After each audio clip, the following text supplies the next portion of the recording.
All right, the Bucks. It is Talking Buccaneers with me, Fumane. And yeah, you already saw the title. Today I want to talk about, Olisah Ndah, the captain or one of the captains of Orlando Pirates. Just a solid presence at the back for us this season. Someone who we all know about his qualities. We all know about his footballing abilities. Obviously, we've heard recently that he is injured now. He's going to be out for the rest of the year. We're not going to have him, for the rest of the fixtures in the year 2024, at least. Hoping for that, he recovers to be able to play for us in 2025 and there are no further complications. We're at least not going to have him for the rest of this year. And I mean, it goes without saying that that's detrimental news for one reason or another. And the reason I'm sitting on this chair and I've got a light in my face and a camera lens is because I want to get to that. I want to discuss that. I want to raise some points and some questions for us to consider. But I do want to sort of lay the foundation of this. What I want to talk about, actually want to bring to light. I want to lay the foundation of it in this way. So I've got a friend. My friend is left-handed. And one of the things that I found particularly interesting as we're walking in the streets of Johannesburg, this one time, I'm walking, on his left, on their left, and he's walking on the right. Now, I don't know if I mentioned, this friend is left-handed. And something which I found particularly strange is that, he has a left-sided bias, which is that when we're walking together, I feel him ever so slightly nudging me towards the left, sometimes even bumping into me.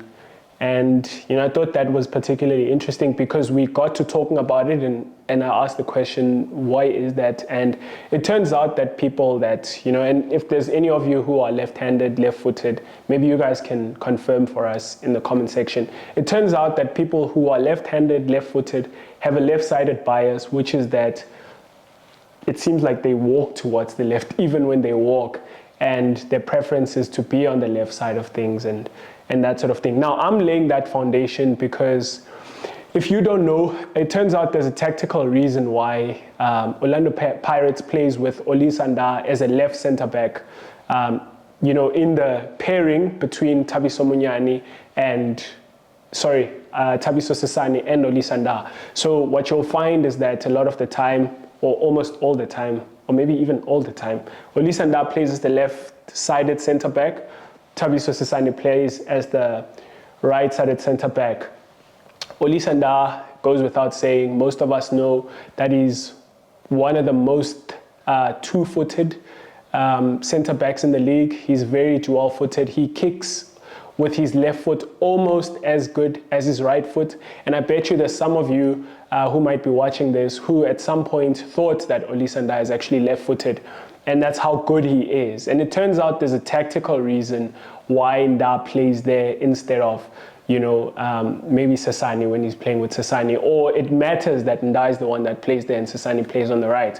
Now, obviously, at Orlando Pirates, we don't have a left-footed centre-back bar Innocent Maela, but I'm going to get to Innocent Maela in a little bit. But of the natural centre-backs that we have at the club, Sandile Mthethwa, Kosnathi Sibisi, Olisah Ndah, Thabiso Sesane, those four guys, none of them is left-footed naturally. All of them are right-footed. And Olisah Ndah, his uniqueness is that he is dual-footed. He can kick with his left foot equally as well as, or maybe close to as well as he can kick with his right. It turns out tactically, and I'll get to what is the tactical reason, it matters that Ndah plays there. Now, we've seen the move of modern football go towards building out from the back. And for most head coaches now, especially those of big clubs, the priority is on the ball, in possession rather than out of possession. I know that's a contentious statement. Some people are going to say that we've seen a shift towards out of possession and the focus on the pressing up front and counter pressing and that sort of thing.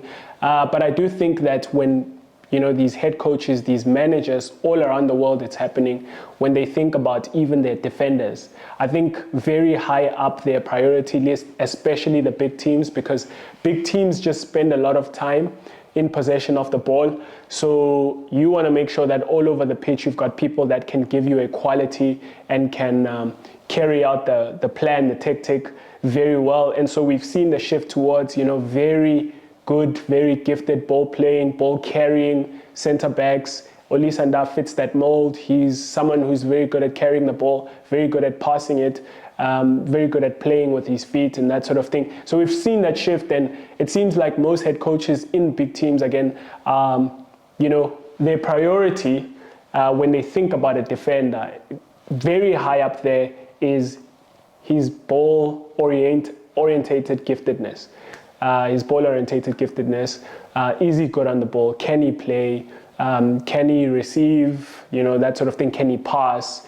And now, where does the whole left-footed, right-footed thing come into this? Why did I, sort of start with the whole thing about, left-sided bias and that sort of thing? Well, again, it turns out, tactically, if you think about someone who is right-footed, when they receive the ball, if you will have played football, this, is that, it's easier to receive on your strong foot. So if you think about two central defenders, the one on the left, if he's right-footed, if he receives the ball from his counterpart, who's passing him, say, horizontally, and it's a sideway pass to him, he's going to receive, with his right foot. It's easier because that's his strong foot. He receives with his right foot. But what happens is that then, the angles of the pitch are sort of this way. It closes out the angles that he's receiving with his right, meaning that there's a bias, there's an orientation towards playing this way, which is towards his stronger foot, which is towards his receiving foot. And, oppositions, for those of you that will have heard Innocent Mayela speak after the win against Stellenbosch, Innocent Mayela said something very interesting, and he was saying that the reason why, the head coach played him at the back versus Stellenbosch was, there was a plan, especially for the build-up phase of Orlando Pirates, in that, they've been watching how Stellenbosch particularly press, but particularly Devin Titus, who likes to press at a particular angle. It turns out he likes to press sort of inward out, pressing, most defenders towards their outside foot. Which might be a weak foot if you think about, defenders we have at Orlando Pirates. If he's pressing a center back, if he's pressing him sort of coming this way where I'm facing from this side, he's pressing him so that he goes towards his weaker foot. And that makes life difficult for that defender to be able to play with his weaker foot. He definitely will not be able to ping long passes with accuracy because that is his weaker left foot. And so the reason why we played Mayela is because Mayela forms part of that, build up with his left foot. When Devin Titus sort of comes this way, he's pressing Mayela towards his strong foot, and that doesn't compromise the build-up of Orlando Pirates. And I thought that was interesting. It definitely shone a light for us to see how Jose Rivera actually prioritizes the whole idea of, maximizing as best he can, optimizing for not losing position, those marginal advantages that you get with just considering what is a player's strong foot, because it just is that extra bit of advantage in build-up phase. And that's something that at that level, those are the little margins that matter. It matters whether a player can play with his right or left foot. Now, all of this that I'm talking about, it matters. And it matters because Olisah Ndah is gonna, his absence rather, is going to compromise Orlando Pirates in ways that I want to point out. Now, the first way I've already spoken about, we don't have center backs that can play with the left foot. And again, there's an exception on Innocent Mayela, because when I think about Innocent Mayela, I don't think of him as a center back. I know he plays there sometimes, But I think, just because a player has a left foot doesn't mean that we should just stick him at centre back. I think we have to give these things a holistic view, because at the end of the day, there's other aspects of the game that matter, even though the building up is priority, but there is, aerial duels, there is timing of tackles, there is marking certain oppositions, that sort of thing. There's bullying, all these things, leadership, obviously the leadership one, Innocent Maela ticks on that one. But I do think there are other aspects of a centre back, like just even managing the line of a back four from a central position. Is that natural to him? Is he used to having this view kind of thing? I also don't think of him as an offensive fullback, so he's a bit of an awkward one for me, because you definitely will not play him in a big game. And I know some of you maybe might want to disagree with that statement, but I think it's also quite telling why in the second half, in the final, when the head coach pulls a player, he doesn't pull Nkosinathi Sibisi and push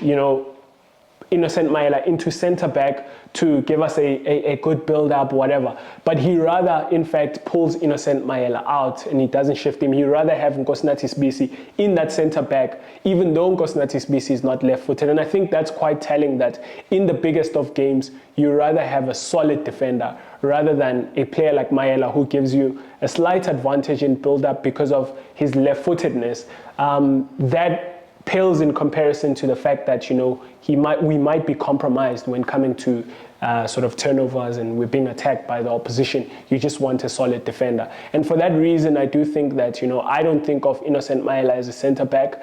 When I'm thinking of how do we replace Ndah for the rest of the year, I've had these talks saying Innocent Maela is the one that naturally goes into that position because he plays with the left foot. But I think that there are possibly most games that I think we will not see that. We're going to see a centre back playing there, because it actually really matters that the defender is holistic in his abilities. As much as he can build up well, he can play with his feet, he also needs to be a solid defender, because you're going to come under the cosh in the league, because even though you're a very good team as Orlando Pirates, other teams have advantages as well. They do have weapons as well. And you don't want to compromise altogether the fact that you need to defend very well as a defender. And sort of my thing with this whole thing is that I lean more towards the fact that I think we're going to be playing the way that we replace Olisah Ndah. Again, I've actually sat on this chair and talked about the fact that what Olisah Ndah also even affords Orlando Pirates this season, what I've seen, is we're able to just leave Olisah Ndah and Thabiso Sesane at the back, because they've been that solid. Olisah Ndah and Sesane have been so solid for Orlando Pirates. I think conceding only 3 goals as a pair in something like 10 games, which is a ridiculous, crazy number. I think that's something that Pirates will be taking pride in, really, the fact that we've been able to defend really well. And I think that to lose Ndah, you're losing that solid partnership at the back, but you're also losing the ability to just say, we can leave Ndah and Sesane and have both Dino van Rooyen and Dion Hotto going high up, and only having, Kabelo Dlamini and Talent Mbata, or maybe in this case, because we're also going to be missing Talent Mbata, only having Makaula and Dlamini being that protective shield for our centre back. We've been able to, in games this season, have 6 men suffocating a team and having a block of 2 defenders and 2 central midfielders remaining to give us cover, because of how great Ndah actually wins his duels, how great Sesane wins his duels, and how you can actually trust them to recover as well. And also, I think there's an added thing here, which is at play, is that Dino van Rooyen and Dion Hotto are very good also at recovery. So we've been able to, just leave Ndah and Sesane at the back and just be kitchen sink, throw the kitchen sink at the opposition, and an all-out attack kind of mindset. And I think, obviously, with the absence of Ndah, we might see a shift. I think we're going to see a shift. I think Ndah is... he's absolutely tough, very great at defending, and I think he gives us that ability to go all out. But I think, with someone maybe like Sibisi or Toki coming back into, I think what we're going to see is most likely Nkosinathi Sibisi, who got to get some minutes in the final. I think that would have been great for his match fitness. I think that would have done his rustiness some good. He might be a bit sharper now to start. Also a great confidence booster to play that whole game.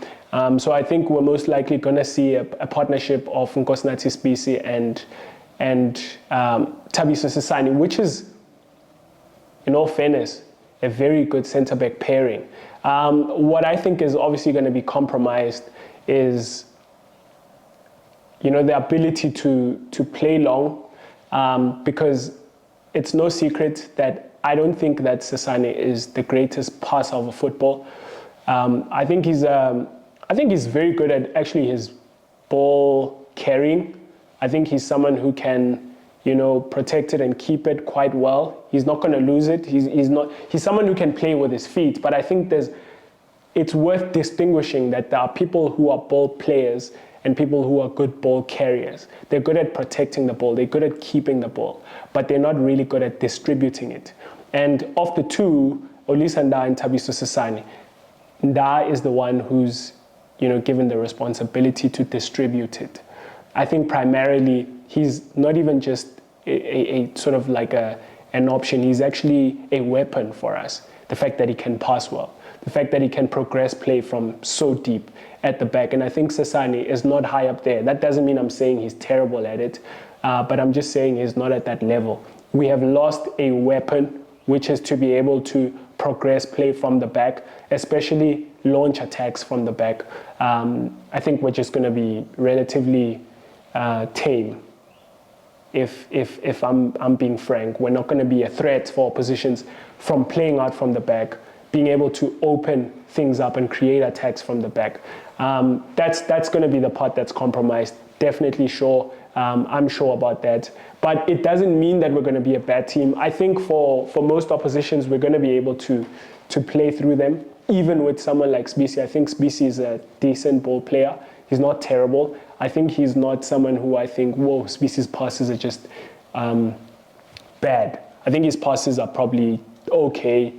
He's going to find a few. He's going to play a few accurate ones.